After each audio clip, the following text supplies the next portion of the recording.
Wait 1 second. There we go. There we go. What's the word, Matrix family? What's the word?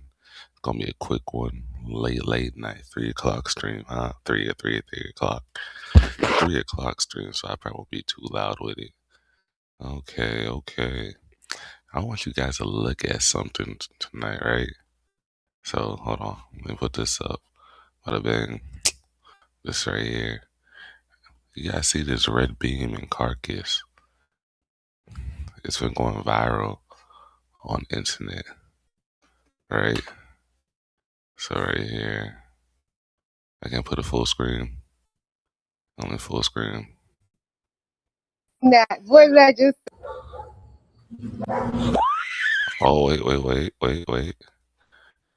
me get ready. Let me get you guys ready. All right. I want you guys to look at this video. This video came from. This first clip was taken in Brazil 2 days ago. The second one yesterday in the USA on live, done by Buttercup. You'll see a craft beam in big red lights on both sides. Let's take a look, guys. Let's take a look. You guys ready? You guys ready? It's a red beam.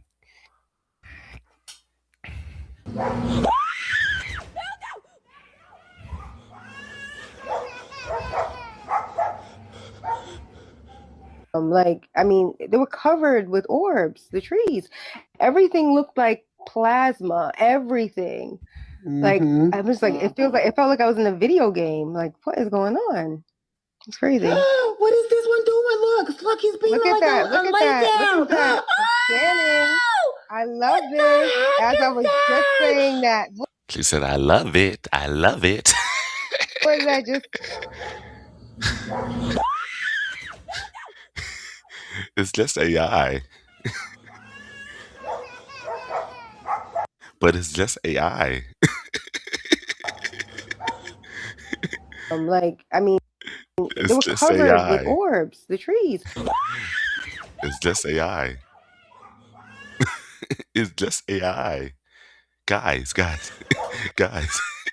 It's just AI. It's just AI. It's just AI. Like, I mean, it's just AI. It's just AI. It's just AI. Guys. It's just AI. It's just AI. It's just AI.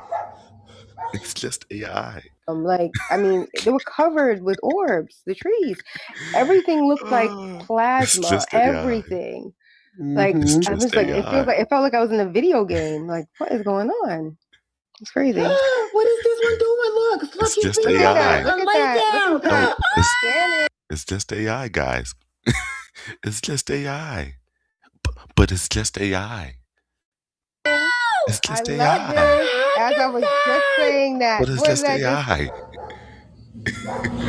It's just AI. It's just AI.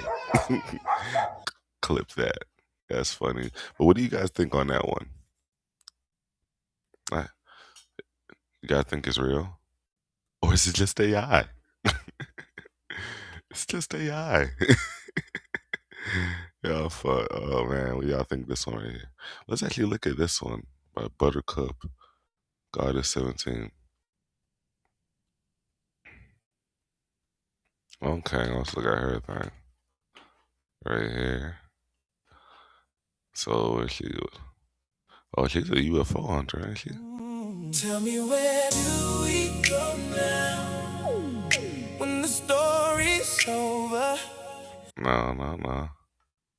Okay, let's go. Cause this is the video of the beam right here. Wait, is it this one? No. Like, I mean, they were covered with orbs, the trees. Everything looked like plasma, everything. Like, I was like, it felt like I was in a video game. Like, what is going on? It's just AI, right, guys? What is this guys, remember, it's just AI. Look at that. No, guys, remember, it's just AI. It's just AI. It's just AI. Guys, it's just AI. Scanning. It's just no, don't scream. Don't scream, it's just AI. It's just AI. As I was just She loves it. It's just AI. It's just AI. saying that? What did I just say? Oh my goodness! A beam Getting of a red taste of 5G. light. It's just AI. Remember, guys? No, that's what you guys like. It's just AI. It's just AI. Clip that. Yep, getting a taste of 5G. Did you see?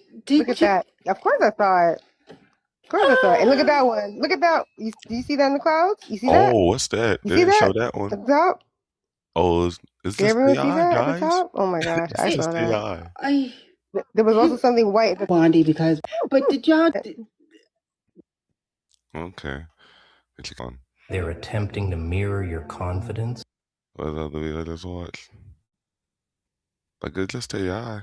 They're attempting to mirror. Right? Just AI, guys. I mean, they were covered with orbs, the trees. Everything looked like plasma. Everything. Like, I was like, it felt like I was in a video game. Like, what is going on? It's crazy. What is this one doing? Look, he's being Look at that. Look at that. It's just AI, guys. It's just AI. Isn't that what y'all like to say? It's just AI. It's just AI. It's only just AI. Don't worry, it's only just AI. Now, for real, what do you guys think? Leave your comments in the chat or whatever. I don't even think nobody's in my chat right now. It's like 3 o'clock in the morning. No. They're like, who the hell's up? Ain't nobody up. Oh, what is this? So my Twitch don't want to connect for a second. Okay, now Twitch want to connect. Dang, my Twitch ain't connect. So I have to get this off of. It's all good. It's all good. It's just AI. It's just AI, guys. Guys, it's just AI. It's just AI. It's just AI. Now we're gonna go back to the teaching. You feel what I'm saying? We're gonna resume back with the Bigfootitons. As the world may know them as Bigfoot. But other than known as the Syrians. The Syrians. Let's see, yeah, the Syrians.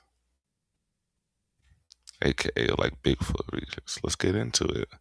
Let's get back to class, y'all. Back to class. They can even speak. Right, we come to your favorite, the greys, which most and muscular Syrians, or what people call shaggies, right? So this is a predator bean.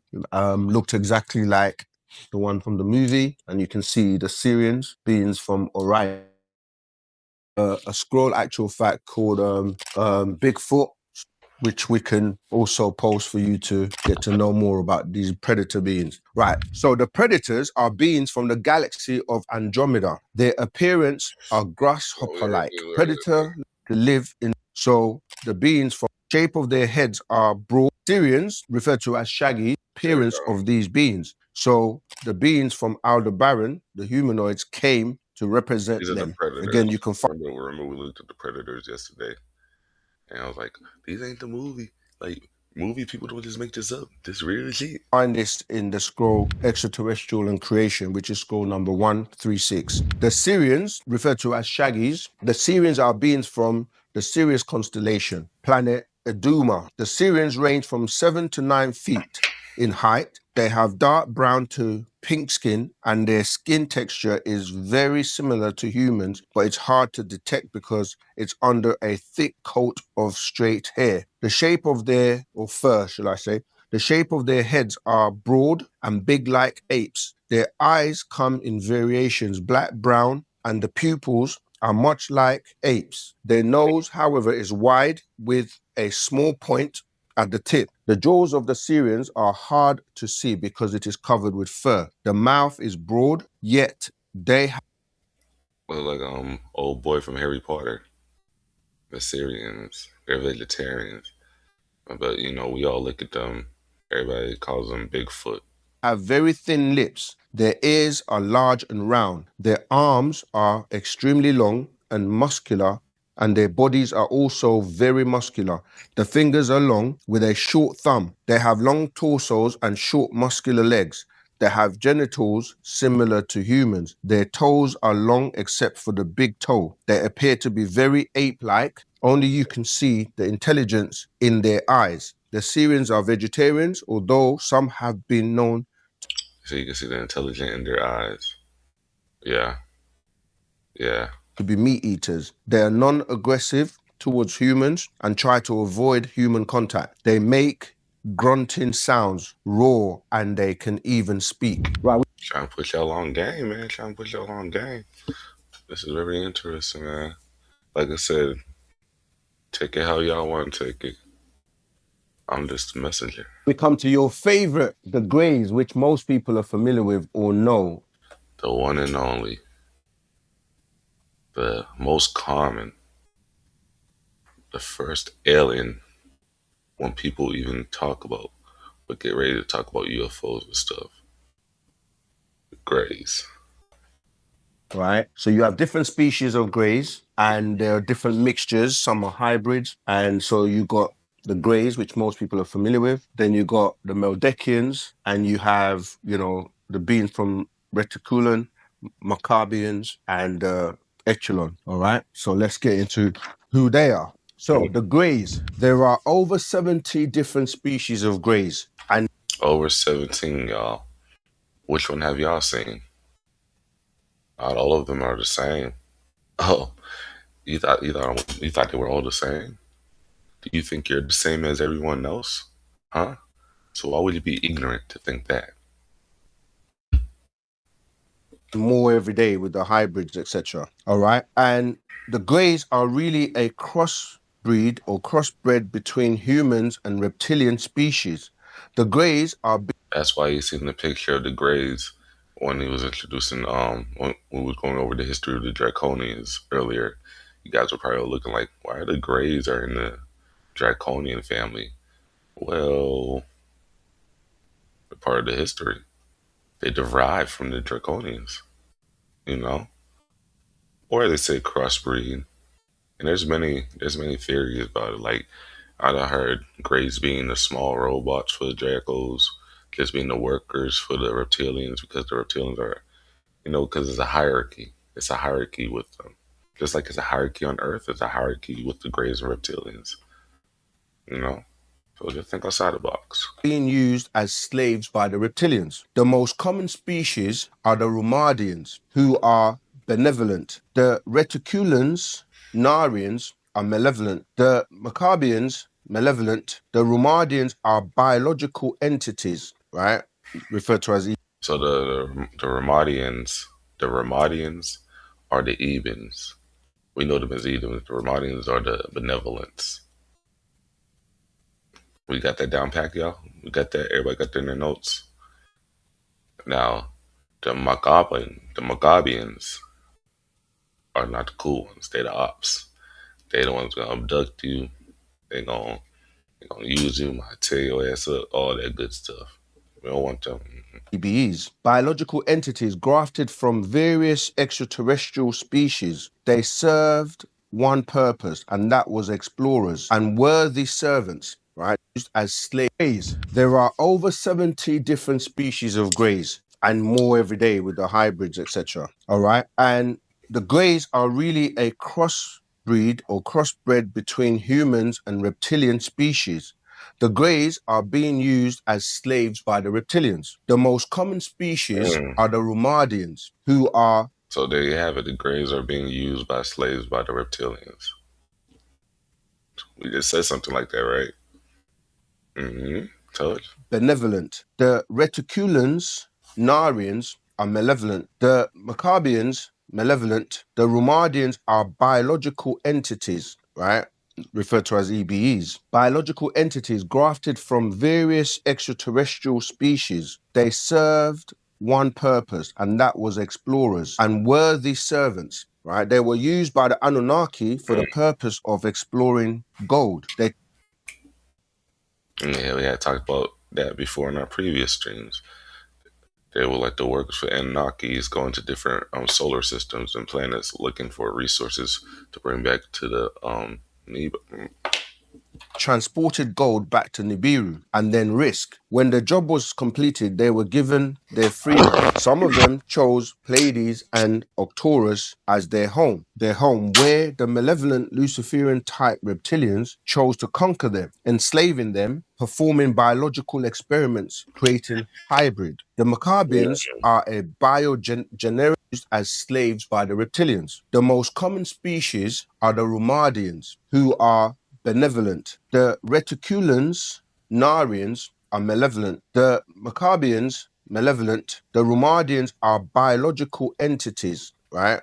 Referred to as EBEs. Biological entities grafted from various extraterrestrial species. They served one purpose, and that was explorers and worthy servants. Right? They were used by the Anunnaki for the purpose of exploring gold. They transported gold back to Nibiru and then Risk. When the job was completed, they were given their freedom. Some of them chose Pleiades and Arcturus as their home, where the... Remember, Arcturus is a huge ass planet. It is said to be able to fit 1 million Earths inside of the planet Arcturus. Let's see, 1 million Earths fit in Arcturus. Yep, see, already probably I'm going to see.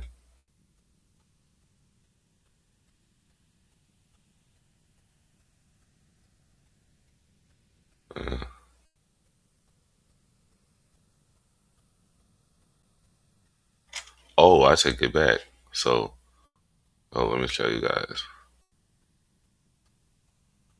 Arcturus, right? Boom. Right here. How many Earths could fit inside Arcturus? Arcturus is a bright red giant star in constellation Bootes, located about 36.7 light years from Earth. It is much larger and more massive than the Sun, so the number of Earths that could fit inside is significantly higher. So I said 1 million. It is actually, if you could perfectly fit Arcturus with, if you could perfectly fill Arcturus with Earths, you fit roughly 1.3 billion Earths by volume, but realistically about 962 million would fit due to packaging gaps. And you guys think we're the only people out here in this?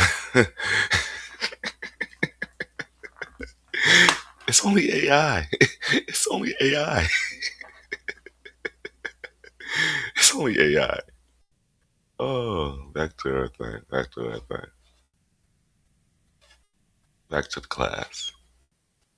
The malevolent Luciferian-type reptilians chose to conquer them, enslaving them, performing biological experiments, creating hybrid. The Maccabeans are a biogeneric breed from the cow and other species here on Earth, as well as mechanical and computerized technologies. Their skin colors are grayish blue and the texture is smooth. The Maccabeans are... So let's go back. The Maccabeans are a biogeneric breed from the cow and other species here on Earth, as well as a mechanical and computerized technologies. Take notes, y'all. Take notes. Of the Rumadians and the reptilians. When the reptilians captured the benevolent Rumadians, they used the cow's nervous system to breed the malevolent Maccabeans. The grey beings have been abducting humans for many... That's why they've been abducting cows as well.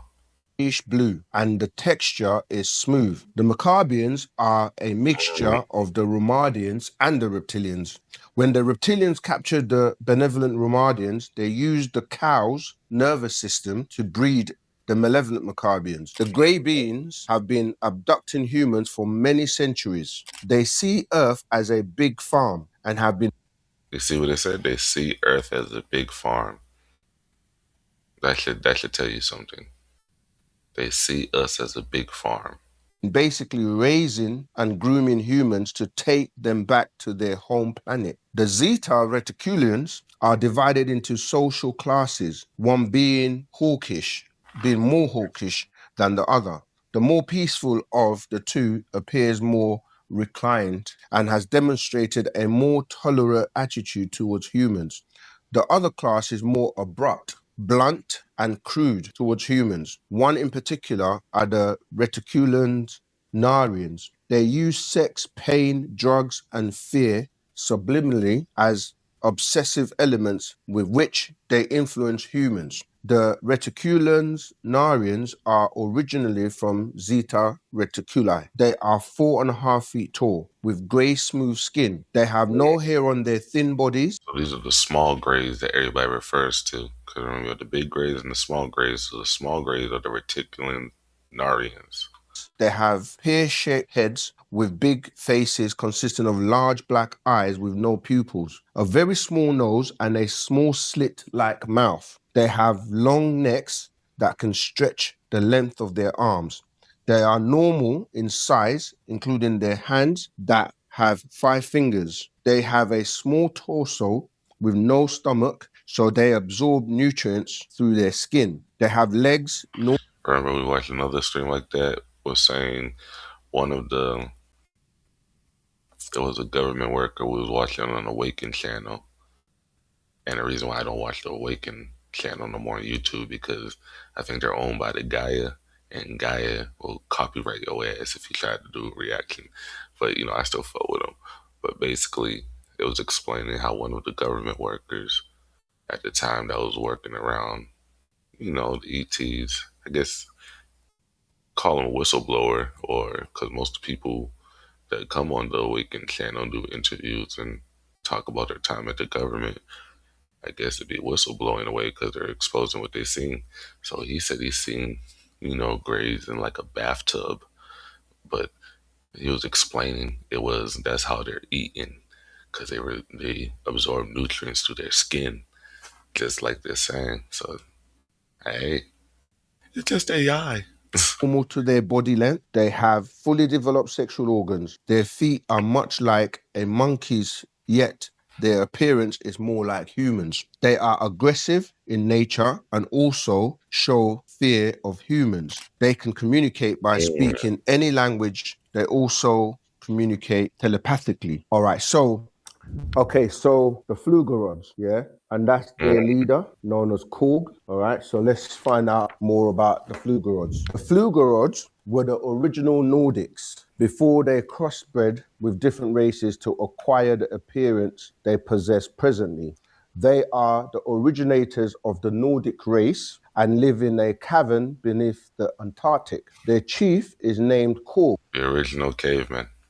The original Halabites, meaning to blush, or Hulub, Flugerods, became known as the Neanderthals, or simply cavemen, eating raw flesh, running around on fours, and living in a state of bestiality. They found their way into the inner caverns of the planet. Many of them took residence, while others in time used the technology and terrorized other innocent tribes.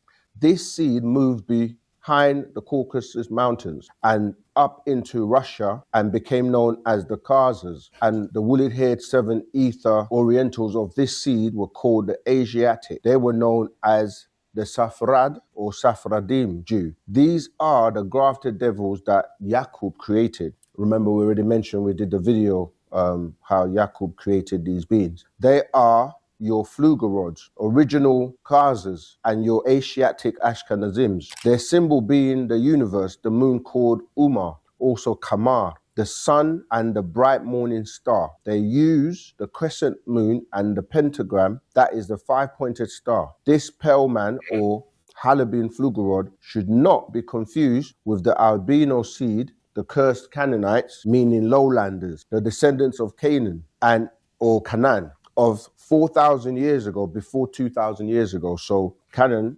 was like 6,000 years ago. The Caucasians, who have blonde hair and blue eyes, are descendants from the Flugerods. These Flugerods now live in a cavern beneath the Antarctic. They are the father of the Nordic race, not to be confused with the Canaanites, whose leprosy is the result of a curse of a defected genes passed down to him from his mother Anis, who was an Anakite. Remember, the Flugorods produce extremely low levels of melanin, and your Canaanites also produce low levels of melanin. Both are melanin recessive. So the Flugorods is going back before the Canaanites. They go back to like 8,004.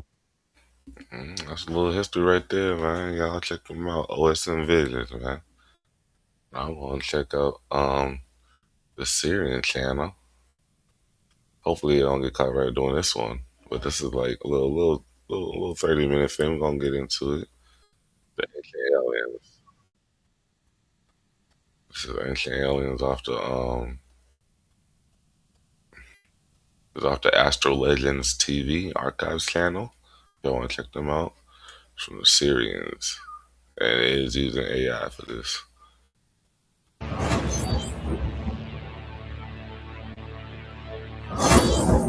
Did you know that the Sirius, the brightest star in the night sky, is not just a dazzling point of light, but a celestial gateway deeply intertwined with Earth and the galaxy? Found south of Orion, you can locate it by tracing a line through Orion's belt and extending it toward the east. Rising in the southeast, Sirius crosses the southern sky before setting in the southwest, its brilliance visible even in light-polluted areas. Located 8.6 light-years from Earth, Sirius is part of a binary system, with its white dwarf companion, Sirius B, affectionately known as the Pup. Its luminosity and position near the celestial equator make it visible from both hemispheres throughout the year. Known as the Dog Star, Sirius belongs to the constellation Canis Major, Latin for the greater dog. Ancient civilizations revered it, particularly in Egypt, where it was celebrated as the Star of Isis. The Great Pyramid of Giza was built to align with Sirius and the constellation Orion, forming a cosmic bridge connected to life, death, and rebirth. Beyond its astronomical significance, the Sirius star system holds profound spiritual and galactic importance. Sirius A and its companions, Sirius is a whole world up there. B and possibly Sirius C are believed to be home to various extraterrestrial civilizations, including the Syrians. The term Syrians broadly refers to the diverse Anunnaki races hailing from the Sirius star system and have connections with Earth's ancient history. This is why Sirius is a very important constellation. Pharaoh Akhenaten's radical shift in Egyptian theology, centered on the solar disk Aten, may have been an attempt to realign spirituality with the wisdom encoded in the alignments of Sirius and Orion. The unique energies and spiritual resonance of the Sirius system have made it a focal point of cosmic attention. That's why Sirius is so important. Remember, like the pyramids, Sirius, the pyramid, like think about pyramid, right? Pyramid. Root word, pyro, middle, the middle fire, the middle pyro fire, middle, you feel me? So it's like the light goes to Sirius. Get what I'm saying? Stay with me. We are the light, the pyramid, you get it? The pyramid is within us. The pyramid is within us. The light is within us. Remember that. Drawing beings from across galaxies and serving as a symbol of enlightenment, unity, and the mysteries of the cosmos. The Sirius system is not only a physical realm, but also a spiritual one, deeply connected to higher dimensional planes, particularly the fourth and fifth dimensions. It serves as a conduit for communication and interaction between species beyond the physical confines of the universe. In these dimensions, time and space bend, allowing beings to transcend the physical realm. Many inhabitants of the Sirius system, especially the etheric Syrians, are adept at operating within these higher dimensions, utilizing advanced technologies and spiritual practices to attain elevated states of consciousness. This transcendence of the physical world is a defining trait of the Syrians and their culture. Sirius A, the system's brightest star, is a massive and luminous body, about twice the mass of Earth's sun and 25 times brighter. Its intense light and heat have played a crucial role in shaping the environments and ecosystems of nearby planets.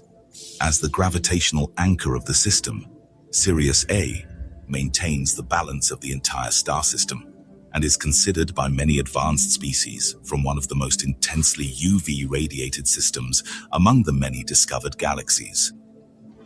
Sirius B, also known as Thula, is a white dwarf that, while smaller and less visible, exerts a vital gravitational influence over its system. Once a massive star like Sirius A, it burned through its nuclear fuel and collapsed into its current form. Despite its diminutive size, Sirius B plays a crucial role in maintaining the cosmic equilibrium of the system, shaping the orbits of nearby planets and moons. There are several various races of native and non-native Sirians.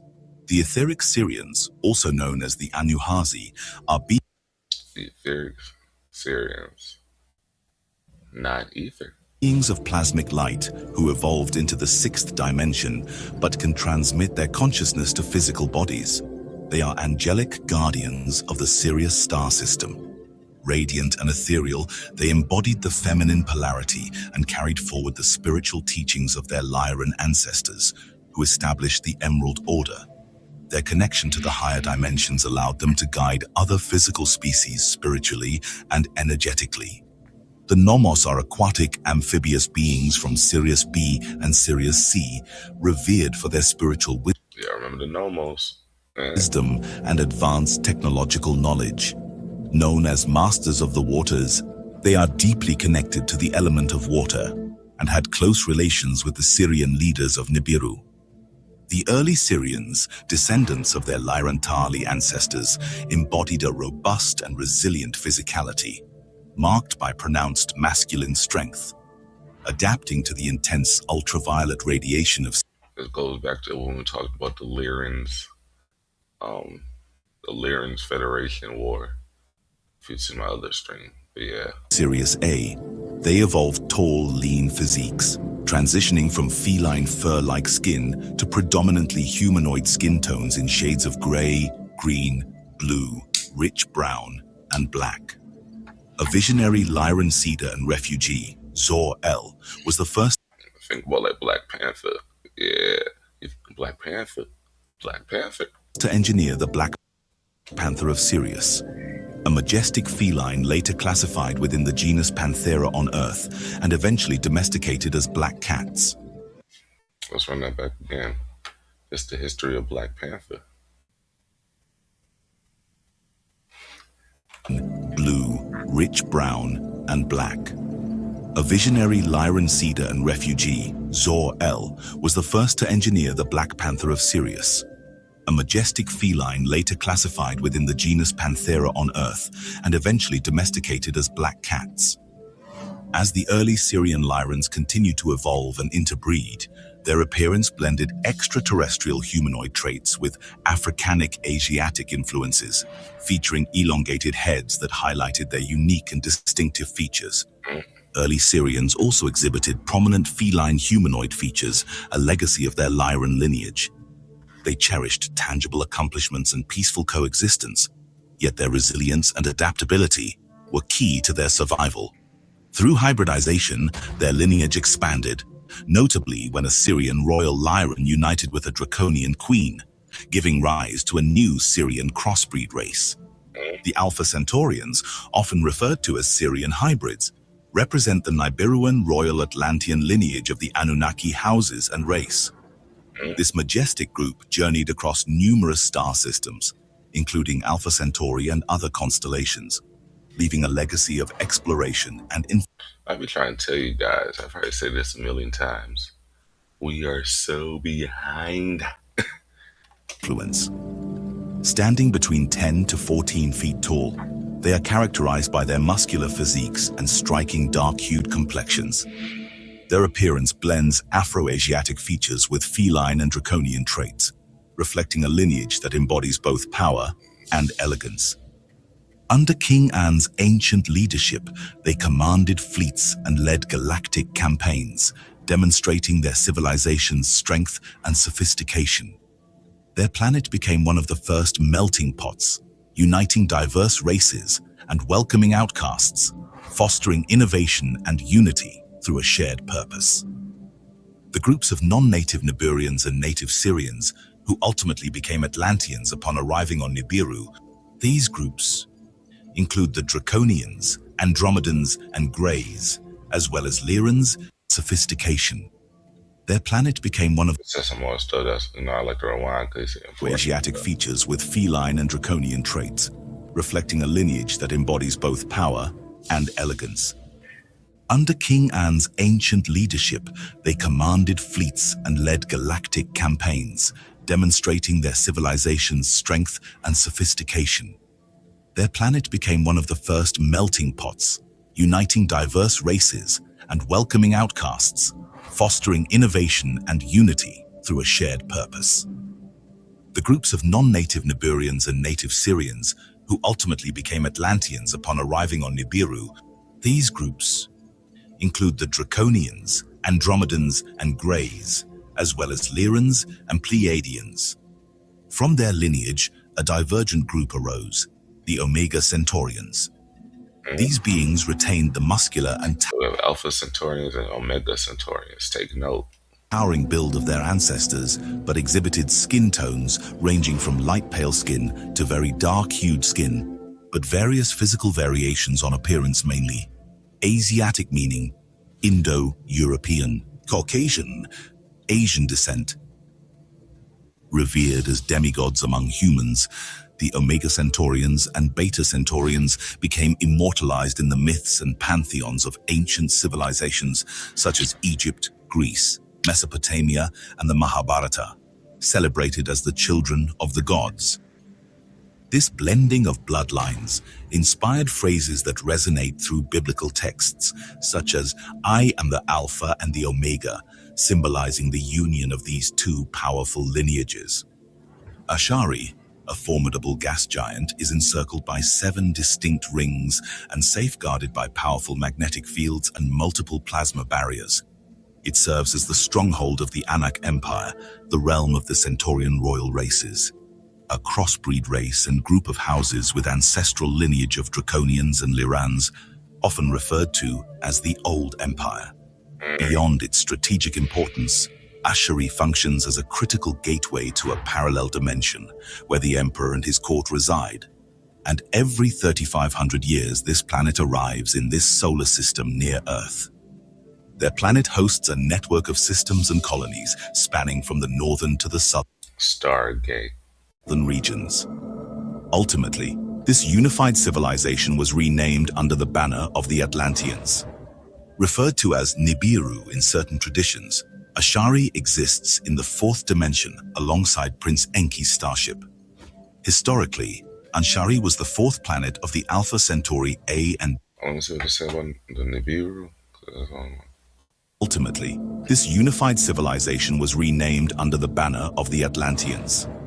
Referred to as Nibiru in certain traditions, Ashari exists in the 4th dimension, group of houses with ancestral lineage of Draconians and Lyrans, often referred to as the Old Empire.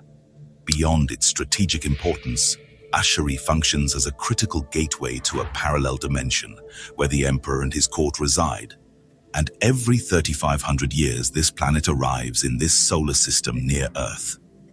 Their planet hosts a network of systems and colonies spanning from the northern to the southern regions. Ultimately, this unified civilization was renamed under the banner of the Atlanteans. Referred to as Nibiru in certain traditions, Ashari exists in the 4th dimension alongside Prince Enki's starship. Historically, Ashari was the 4th planet of the Alpha Centauri A and B system before its celestial migration to the Sirius B system. Henceforth, Syrians, including the Anunnaki royals, should be widely recognized as Atlanteans or Centaurians, a distinction unrelated to Earth's fictional centaur mythology. The Anak Empire and civilization have migrated to several star systems and colonized many planets along the way to their final planet, Nibiru. They have been handed down and were entrusted with so mixed feelings about the planet Nibiru, because you got They say Nibiru's a planet, but I also heard Nibiru's a ship that looks like a planet that can also hold over 100,000 people on it.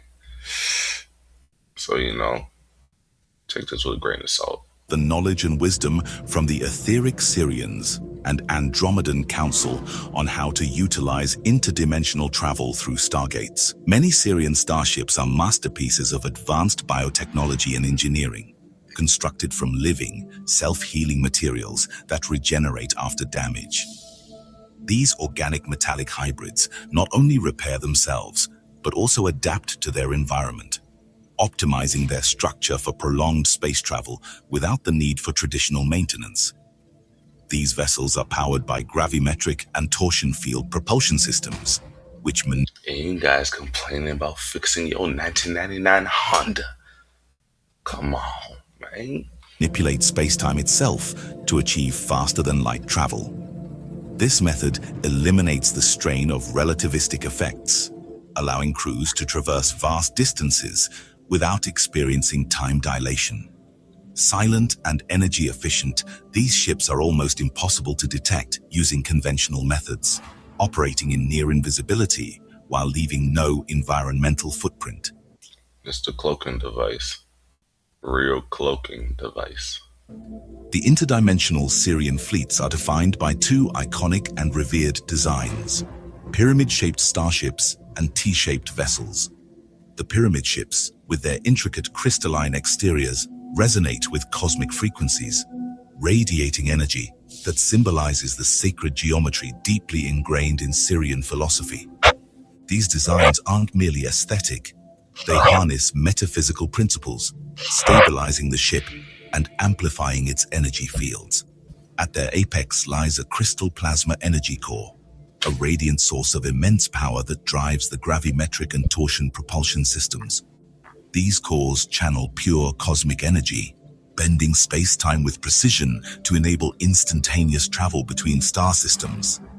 The T-shaped vessels, on the other hand, prioritize versatility and adaptability. Designed for fleet coordination and planetary expeditions, these ships combine advanced technology with elegant simplicity. Their extended arms house specialized modules for energy harvesting, defense systems, and rapid deployment of smaller craft, making them indispensable in both exploration and combat scenarios. Let's see what's going on, man. See what's going on. We're going to call it a night for the night right here. I told you we're going to be a quick stream. More class later on tomorrow. Check y'all in. As always, make sure it's rat-a-ta-ta.